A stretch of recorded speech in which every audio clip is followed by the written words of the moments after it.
Hello class 8 students, তোমাদের আজকে আমি পড়াবো হচ্ছে বন কেটে ফেলা এবং পরিবেশের ক্ষতি।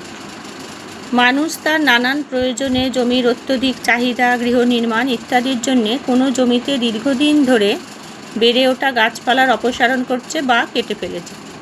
সারা পৃথিবীতে প্রতি সেকেন্ডে মানুষ দেখো প্রায় মানুষ কী করছে, তার প্রয়োজনে যে যত বন আছে, গাছের আছে, তাদের অত্যধিক চাহিদা, গৃহ নির্মাণ, শিল্পকর্ম এগুলোর জন্য কী করছে, বন কেটে ফেলছে। তা সেটা কতটা করছে বলছে, প্রতি সেকেন্ডে প্রায় 1.5 একর যেটা আছে সেটা কেটে ধ্বংস করে দিচ্ছে। তাহলে এর ফলে কি কি সমস্যা হতে পারে, বন কেটে ফেললে আমরা কি কি সমস্যার সম্মুখীন হতে পারি। দেখো, প্রথম বলছে মাটির খুব গভীরে বা কম গভীরে যাওয়া গাছ যদি হঠাৎ উপড়ে ফেলা যায়, তবে যে মাটির কণাগুলোকে গাছের মূল আঁকড়ে ধরে থাকে, তারা আলাদা হয়ে যায়। আমরা কি জানি, গাছের মূল অনেক গভীরে চলে যায়। এবার আমরা হঠাৎ করে যদি সেগুলোকে উপড়ে ফেলি, তাহলে তখন কণাগুলো কি হবে, আলাদা আলাদা হয়ে যাচ্ছে। তার ফলে জল শুকিয়ে গেলে ওই মাটিটা তখন ঝুরঝুরে মাটি হয়ে যাবে।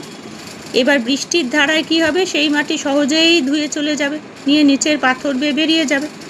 ফলে সেখানে তখন আর কোনো উদ্ভিদ জন্মাতে পারবে না, কারণ তখন মাটির মধ্যে কি হয়ে গেছে, মাটিটা ঝুরঝুরে মাটি হয়ে গেছে।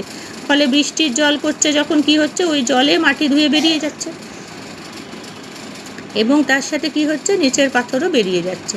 তাহলে বিস্তীর্ণ অঞ্চল জুড়ে এই ধরনের ঘটনা দীর্ঘদিন ধরে ঘটতে থাকলে মরুভূমি পর্যন্ত সৃষ্টি হতে পারে, যেটাকে আমরা বলছি ডেসার্টিফিকেশন। এরকমভাবে যদি রোজ প্রতিনিয়ত চলতে থাকে, তাহলে কি হবে, দীর্ঘদিন ধরে ধরো জল এরকম বেরিয়ে যাচ্ছে, মাটি ধুয়ে ধুয়ে বেরিয়ে যাচ্ছে, কোনো গাছ আর জন্মাতে পারছে না। তাহলে সেখানে ক্রমশ কী হবে, পুরো জায়গাটা একটা মরুভূমি হয়ে যাবে। 2 নম্বর কি বলছে, দেখো এগুলো সব পয়েন্ট ইম্পর্টেন্ট, ভালো করে পড়বে। বন কেটে ফেললে ওই অঞ্চলের মাটি আর বৃষ্টির জল ধরে রাখতে পারে না, কারণ গাছপালা নেই, গাছের যে শিকড় সেগুলো নেই। তাহলে মাটি ঝুরঝুরে হয়ে গেছে, আর বৃষ্টির জল দাঁড়াতে পারছে না। ফলে মাটির নিচে জলের স্তর তখন কি হচ্ছে, কমতে থাকে। ধীরে ধীরে মাটির নিচে জলের স্তরটা কমে যাচ্ছে। বন ক্রমাগত কাটতে থাকলে CO2 শোষণে বেশি সক্ষম গাছের সংখ্যা কমে যায়। তার ফলে কি হয়, গাছ যখন CO2 কম বেশি শোষণ যারা করে, যদি সেই গাছ কমে যায়, আমাদের বায়ুমণ্ডলে CO2 এর পরিমাণ বেড়ে যাবে। তাহলে এবার CO2 এর পরিমাণ যদি বেড়ে যায়, তখন কি হবে, পরিবেশ অত্যন্ত গরম হয়ে যায়, যেটা আমরা গ্লোবাল ওয়ার্মিং বলে জানি। অতিরিক্ত গরমে জলচক্র যেটা দেখো, জল, তারপর মেঘ হয়, মেঘ থেকে বৃষ্টি হয়, বৃষ্টি থেকে আবার বরফ হচ্ছে, এই যে ঘুরে একটা হচ্ছে, সেটা হবে না। বৃষ্টিপাতের পরিমাণ ক্রমশ কমতে থাকবে বা বৃষ্টিপাত ধরনের পরিবর্তন ঘটবে। ফলে কি হবে, খরা আর বন্যা হবে। বিভিন্ন প্রাণী বিশেষ ধরনের গাছ বা বনাঞ্চলকে তাদের বাসস্থানের জন্য ব্যবহার করে। এই ধরনের বনাঞ্চল ধ্বংস হলে কি হচ্ছে বলছে, ওই সব প্রজাতির বিলুপ্তি হচ্ছে। অনেক ধরনের প্রাণী আছে, অনেক প্রজাতির প্রাণী আছে যারা কি করে, এইসব বনে গাছপালায় থাকে। তারা হচ্ছে ক্রমশ কি হচ্ছে, আমি যদি সেই গাছগুলো কেটে দিই, তাদের যে বসতি, তারা থাকবে না। ধীরে ধীরে তাদের কি হবে, একটা বিলুপ্তি হয়ে যাচ্ছে, নিয়ে জীববৈচিত্র্য হ্রাস পাচ্ছে। এরকম করে করে অনেক প্রাণী আছে যারা পরিবেশ থেকে কিন্তু বিলুপ্ত হয়ে গেছে, শুধুমাত্র তাদের বাসস্থানের জন্য, তারা সেখানে থাকতে পারেনি। এখানে কিছু ছবি আছে, তোমরা ভালো করে দেখবে যে কীভাবে, কোথায় হতে পারে বন কেটে ফেললে কীভাবে খরা হয়, কোথায় বন্যা হয়, কোথায় কী ধরনের হতে পারে, সেটা এখানে দিয়েছে। তো কি করে বন বাঁচানো সম্ভব, আমরা বনকে কি করে বাঁচাতে পারি বলছে, বনাঞ্চলে গাছ কাটা বন্ধ করো, গাছ পোঁতা, নতুন নতুন বনাঞ্চল তৈরি করো। গাছকে না কেটে আমরা সেখানে নতুন নতুন গাছ পুঁতছি, সেটা করতে পারি। বনে আগুন লাগার সম্ভাবনা কমানো, দাবানল যত কম হবে গাছ বাঁচবে। বনাঞ্চলে পশুচারণ নিয়ন্ত্রণ করা, পশুচারণটা নিয়ন্ত্রণ করলে কি, পশুতে যে খেয়ে ফেলছে, বনাঞ্চলটা ধ্বংস করছে, সেটা হবে না।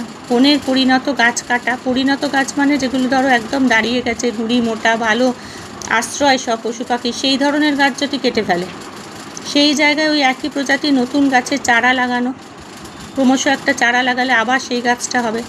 বনের গাছে কোনো রোগের আক্রমণ হলে উপযুক্ত ব্যবস্থা, কোনো গাছে যদি দেখি কোনো রকম পোকামাকড় হচ্ছে, কোনো রোগ হচ্ছে, পাতা হয়তো লালচে হয়ে যাচ্ছে, তাহলে আমাকে সাথে সাথে সেখানে একটা ব্যবস্থা নিতে হবে। এইভাবে আমরা বনকে বাঁচাতে পারবো।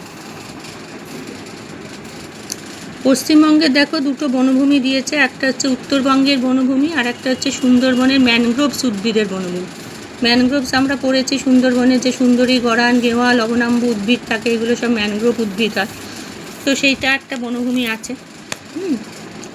এবার দেখো উত্তরবঙ্গে যেটা বলেছে উঁচু পাহাড়ি অঞ্চলে সেই উচ্চতাটা বলেছে 8,000 ফুটের ওপর, আর ডুয়ার্স যেটাকে আমরা বলি ডুয়ার্স আর তরাই যেটা, সেটার বনটা দেখা যায়। বর্তমানে কি হয়েছে, পরিবেশের নানান পরিবর্তন, মানুষের নানাবিধ কার্যাবলীর ফলে কিছু সংকট তৈরি হয়েছে। তাহলে বন আমরা পেয়ে গেলাম উত্তরবঙ্গের বনভূমি আর সুন্দরবনের ম্যানগ্রোভস বনভূমি। উত্তরবঙ্গের ডুয়ার্স এবং তরাইতে বনভূমিতে কী কী গাছ আমরা দেখি?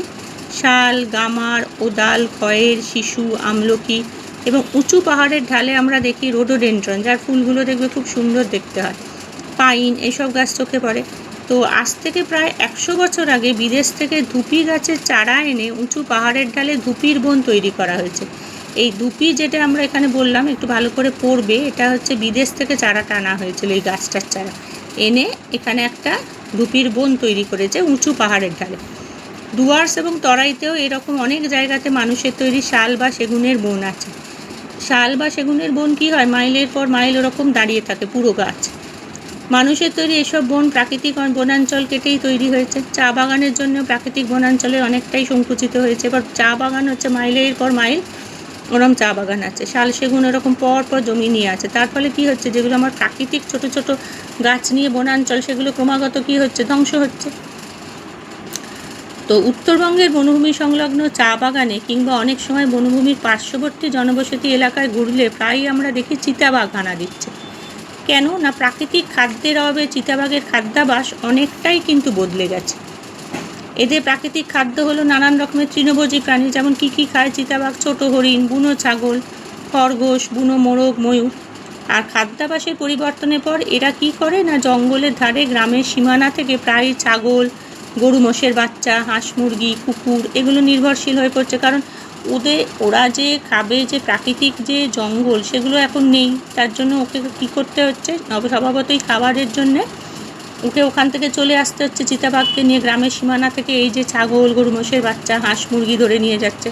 এর সামগ্রিক পরিণতি কি হচ্ছে, চিতাবাঘ মানুষের সংঘাত।